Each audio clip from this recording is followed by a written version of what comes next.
இன்றைய ஆத்மீக தேன். நீதிமொழிகள் 3:6 உங்களுக்காக நான் வாசிக்கட்டும். உன் வழிகளெல்லாம் அவரை நினைத்துக்கொள், அப்பொழுது அவர் உன் பாதைகளை செவ்வைப்படுத்துவார்.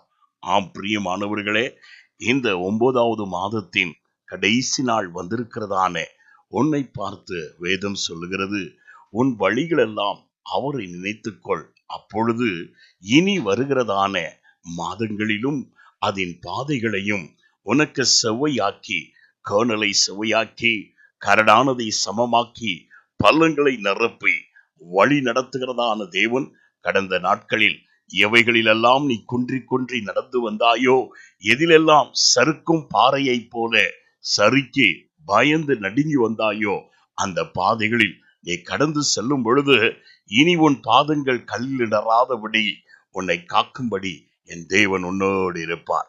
மனம் சோர்ந்து போகாதே, இம்மட்டும் நடத்தினவர் இன்னும் உன்னை நடத்த வல்லவராய் இருக்கிறார். கடந்த நாட்களில் நீ நடந்து வந்த பாதையை நினைத்துக்கொள்.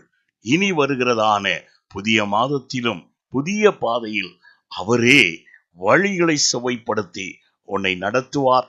நான் உங்களுக்காய் ஜெபிக்கட்டும். எங்களை அளவில்லாமல் நேசிக்கும் அன்புள்ள பிதாவே, நீர் எப்பொழுதும் எங்களோடு இருக்கிறபடியால் நன்றி ஆண்டவரே. இருள் நிறைந்ததான இந்த உலகத்திலே பலவிதமான சவாலும் சஞ்சலங்களும் நிறைந்திருக்கிறதான இந்த உலகத்திலே கண்ணீரின் பாதையிலும் எங்களை தனித்து விடாதபடி எங்கள் கரங்களை பிடித்து நடத்தக்கூடியதான எங்கள் நல்ல ஆயனே, இந்நாளிலும் ஆண்டவரே நீர் எங்களை நடத்தி செல்வீராக. உம்மையே நாங்கள் ஒவ்வொரு காரியங்களிலும் நினைக்கிறோம் ஆண்டவரே. நீர் இல்லாதபடி எங்களால் ஒன்றும் செய்ய முடியாது என்பதை அறிந்திருக்கிறோம். இன்ற தினத்திலும் ஜெபத்தோடு உம்முடைய பிள்ளைகள் கடந்து செல்கிற ஒவ்வொரு காரியங்களிலும் ஜெயத்தை நல்குவீராக. இயேசுவின் நாமத்தில் பிதாவே, ஆமென்.